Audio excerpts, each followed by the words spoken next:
14-year-old girl dreaming of climbing the top of the world, the highest mountain in the world.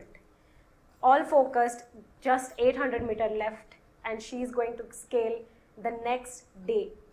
As she informed her parents that 21st May 2013, you will get a call from the top that your daughter has scaled Mount Everest. She started her journey in the night with her Sherpa, her partner, as we say that her teammate was accompanying her from base camp to the top and then again back to base camp. She started, there were 4 hurdles: balcony, south summit, Hillary step, and the actual summit. That is nothing but the top of the world, 8848 meters. She started her journey in the night around 8 p.m. and almost crossed 6 hours and near to the balcony where she thought, and she was all pumped up, and she knows that another 6 hours, if she do with the same enthusiasm and all the focused mind, she will scale her mountain. Her partner, her Sherpa, fell sick, high altitude sickness. Now she has 2 options, what to do. Whether her dream was there just 400 meters left, or she should go back. And she was like 20 years, where there is 1/3 of oxygen, prepared so much for her dream, what she will do. And she was very confused, but without wasting time, she took a decision. She summited Mount Everest, by the way, she summited. But that night, she came back with her Sherpa at South Col, back to 6 hours back, and same col, like 8,000 meters.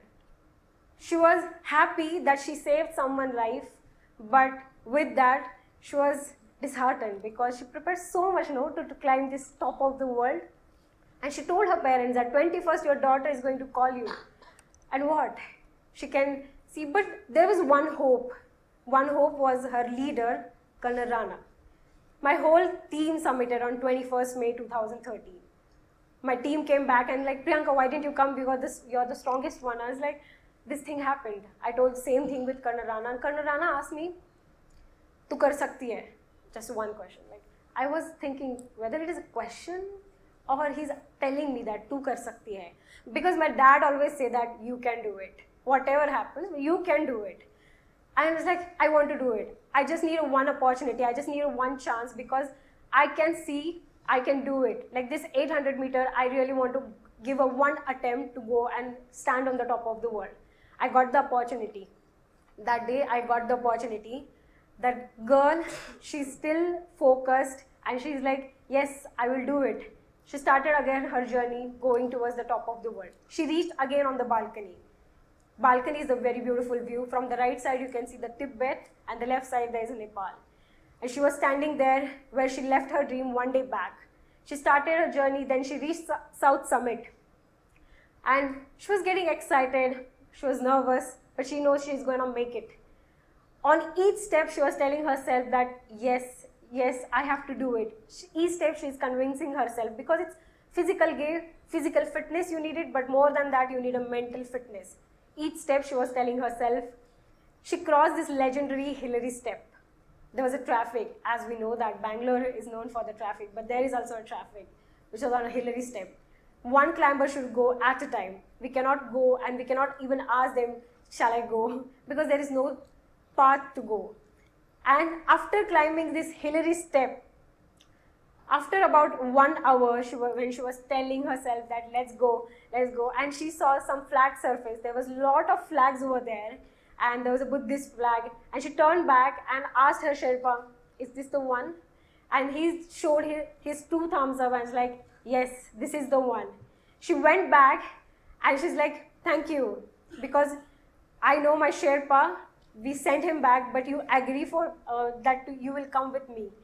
And then he held her hand, took her to the top of the world. And first reaction was, yes, I did it. Yes, after 6 months, 7 months of preparation, yes, I did it. And I just said that, thank you so much, Sagar Matha, for allowing me. Because it's not me who want to climb the Everest, it's the mountain who will allow me. We always get one chance to go to the top of the world with our loved ones. So I decided that I'll dedicate this climb to my very, very closed person to me, which was my daughter. She was there with me for 11 years. So I took her picture, and of course, the Indian flag and my Sherpa.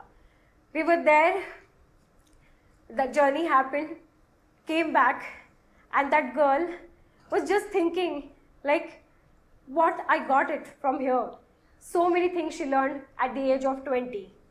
And ladies and gentlemen, that girl is standing next to you, Priyanka Mohite, who got the opportunity to climb Mount Everest in 2013. At the age of 20, one hard decision was there that I came back, but that was an amazing decision of my life, where there was a 1/3 of oxygen and I saved someone's life over my summit, over my dream. I started my journey from the Sahyadri mountain ranges. I belong to the city of hills called Satara. Chhatrapati Shivaji Maharaj been always inspiration because I was a die-hard fan of history. So my uncle used to take me and my cousins to the many fort. So we covered more than 100 forts in Maharashtra. And I was always fond of going in the from Sahyadri to Himalayas, but I never got the opportunity or never got the path how to go for this go to the Himalayas. My coach, Bagal sir, he told me that if you want to go, you have to, if you want to go and climb in the Himalayas, you need to go and prepare and you need to know yourself really better. So it was convincing, it was very, very hard to convince my parents, especially my mother, because I was a good in the studies and I was like, I want to go and climb this mountain. And one thing happened in 2009, there was a young girl from Pune, Maharashtra. She climbed Mount Everest and she was just 19 years old. And me, my family, my grandparents, my parents, everyone went to hear her experience. That was the inspiration. I wanted to go, she inspired me, but with me, she inspired my mother, my father. My mom's thought was like, oh, she climbed 19 years, she climbed Everest, at least I can send my daughter to the climbing courses. So I did my basic mountaineering course in 2010 and advanced mountaineering course in 2012 from Nehru Institute of Mountaineering. In advanced mountaineering course, I climbed my first mountain, which was Mount Bandarpunj, having the height of 6,200 meters. When I came back from the Bandarpunj, there was a celebration in my family. And my dad started saying, we should think about Everest. And I'm like, Dad, I think you need to chill. Because to 6,200 meters and 8,848 meters, it's a huge difference. Taking that one step, I need to tell myself 1,000 times, Priyanka, please come on, take one step. It is like the mental fitness. And somewhere you say something in the universe, pure-heartedly, universe will give you back. I was not the one who wanted to climb Everest, but definitely my dad. And I got an opportunity, and that's how I climbed Everest. And I felt that was just the beginning. Climbing Everest, because it's every mountaineer's dream to climb Mount Everest in the last, but I climbed in my beginning of the career. And I was like, this is the thing, now what? Now what to do? 2013, when I climbed Everest, I came back 2 days, there was no communication with my parents. And when I came in the network and I called them, my dad is like, what do you want? He was started pampering me. What do you want? Tell me. I will get anything you want. And I was like, Dad, you know what? When I was coming from Everest, I saw this beautiful mountain, Mount Lhotse. It's the 4th tallest mountain. I think I should go. I didn't know the phone is on speaker. My mom was like, you come home first. I want to talk to you. I want to see you. I didn't know that I will get another opportunity or not. But yes, 2014, this beautiful mountain, I went again with the same preparation, same mindset, focus that I want to climb this mountain, a beautiful mountain which I saw from the Everest South Summit. And 2014, I reached to the base camp, and next day we heard a big noise from the Khumbu ice fall. And there was a huge avalanche. There was 16 Sherpas who died in that avalanche in a one single rope. And expedition got cancelled. Now what to do? I was disheartened. I came back. Again, I prepared for Lhotse. 2015, I went again to the Everest base camp because it's near to Everest. And I reached base camp next day morning when I supposed to go to the Khumbu ice fall for the practice session. I heard the glacier is shaking. I'm like, what happened?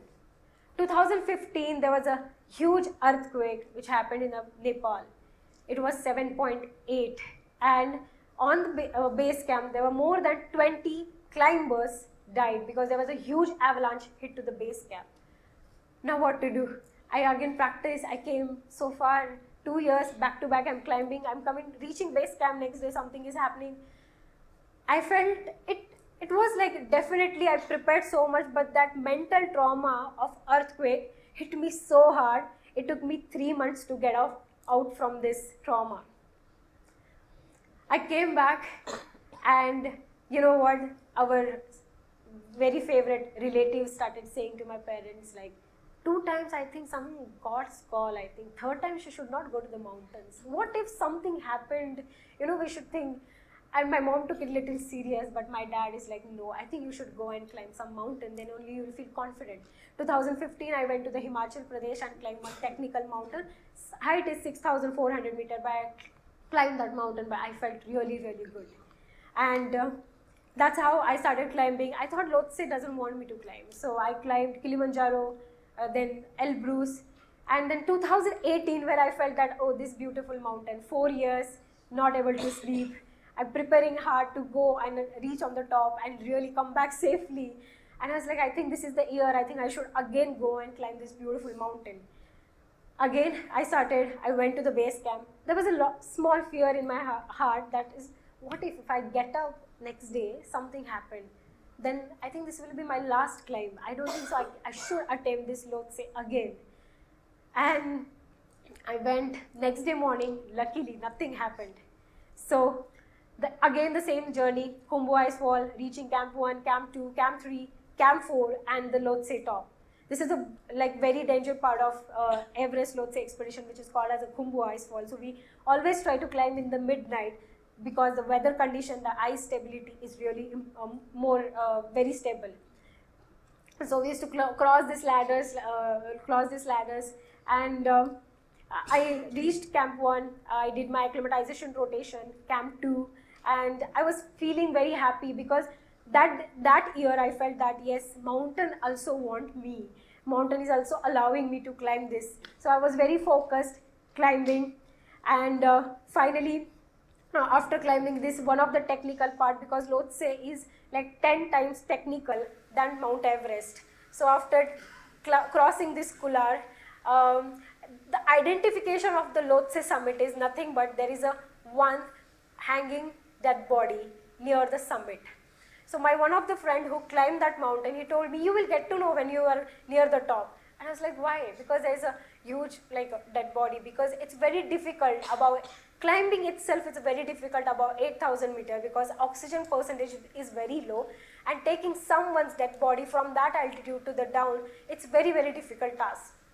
So 16 May, I climbed this beautiful mountain, Mount Lhotse, and believe me, I was there half an hour looking at Everest, and I was like, oh, that's the point where I thought that I will climb Lhotse.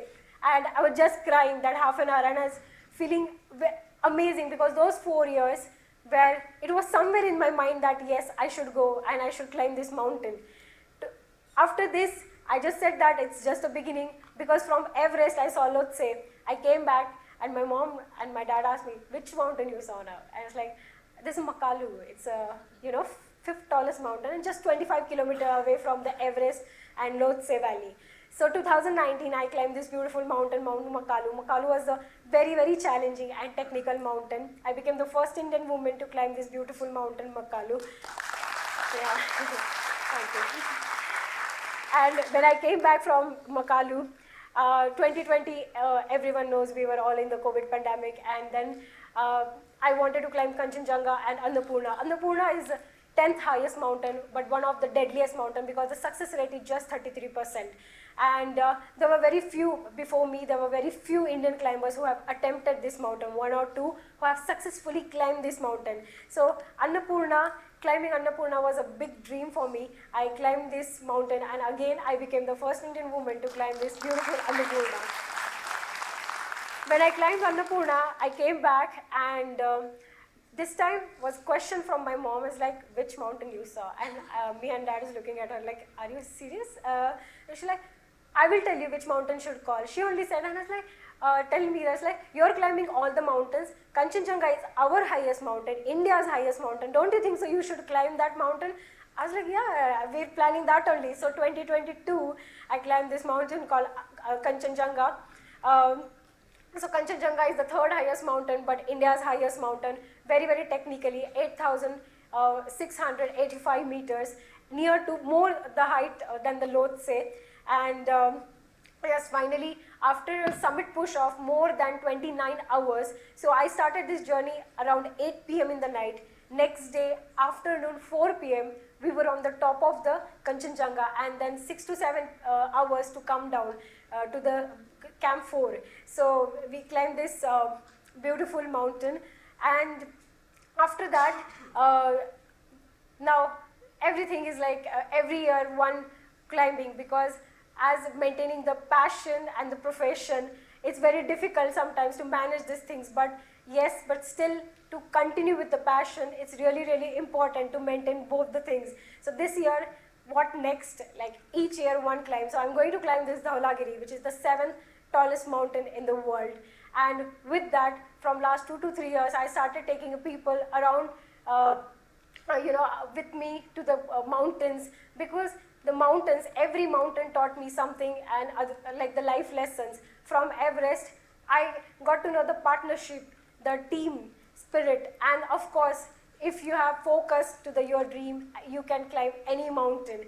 And then secondly, the biggest lesson I got it from the Kanchenjunga was that sometimes we always say that push your limits, but believe me, taking one step back is not at all failure, because saving your life is more important, and you can always go back, prepare yourself so hard, and go and climb that mountain, because that mountain will be always there. Your life is very, very important.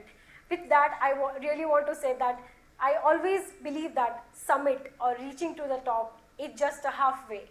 Coming back, meeting your family, seeing them happy, celebrating your success is the successful expedition. So I always wanted to cherish and take people with me to share or let them see the beauty of the mountain and how hard it is to climb in the Himalayas or any normal trekking.